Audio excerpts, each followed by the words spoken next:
Akkam jirtu maatiiwwan waaqayyoo nageenya waaqayyoo bakka jirtan maratti sinfaanaa ta'u amiin bageetti isiniin ga'ee arraakaa ergamaa waaqayyoo qulqulluu Gabri'eel guyyaa itti kabajamee ooludha ayyaanni isaa haadha keenya qulqulleetti iyyaluuxaa fi abbaa keenya qulqulluu daa'ima Qirqoos guyyaa bishaan daffaa keessaa itti baasedha. Baga gammaddan gammadee tanan jira waaqayyoof galanni haa ta'u guyyaan kun kan jaalalaa kan gammachuu isiniif haa ta'u maatiiwwan waaqayyoo egaa kinoo anis akkanatti arraa akkanatti saadiqiif sabala akkanatti qopheessee tanan kabajaatii jira jechuudha. Ji'a arraa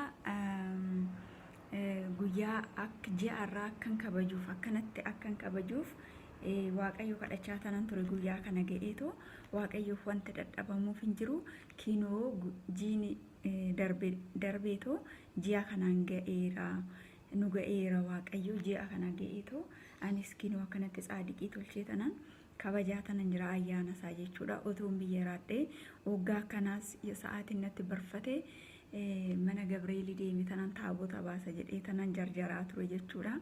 Oomaa miti waaqayyo laphee keenya kan ilaalu bakka jirru hundattiyyuu waaqayyo addunyaa marayyuu kamiyyuu iddoo kamitti waaqayyo waan argamuuf arrammoo kinoo mana taa'ee tanan akkanattan kabajaa jira jechuudha.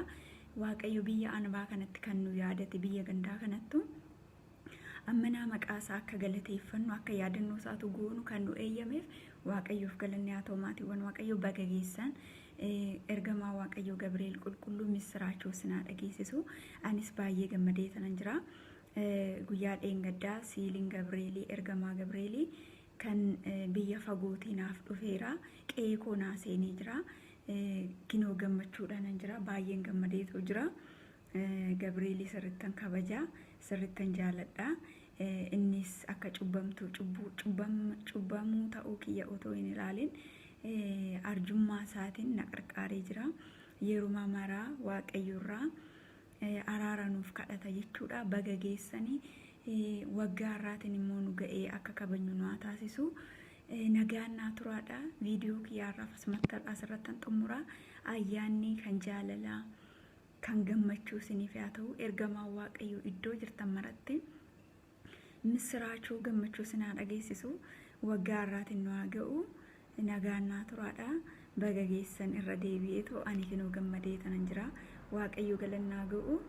Galgalayyuu ribni na qabu didee gammachuudhaan ganama immoo bariidhaan ka'ee sa'aatii 12 sa'aatii tokko irratti ka'ee tanan kinoo daabboo bukeessee amma kanan tolchee fixee kinoo kaawwanni hundumtuu wanni Gabri'eel hundumtuu kan qophaa'ee akkanatti sa'aatii muraasa keessatti isumatu babbareechee waan hundumaa kanas niin jedha.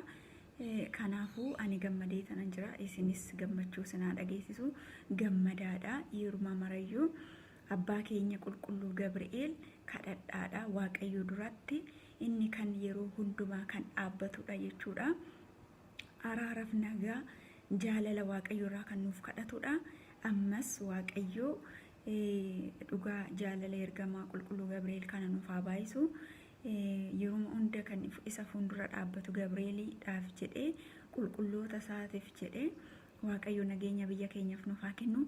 Nagaan naa turaadha. Baay'een isin jaaladha. Ciao.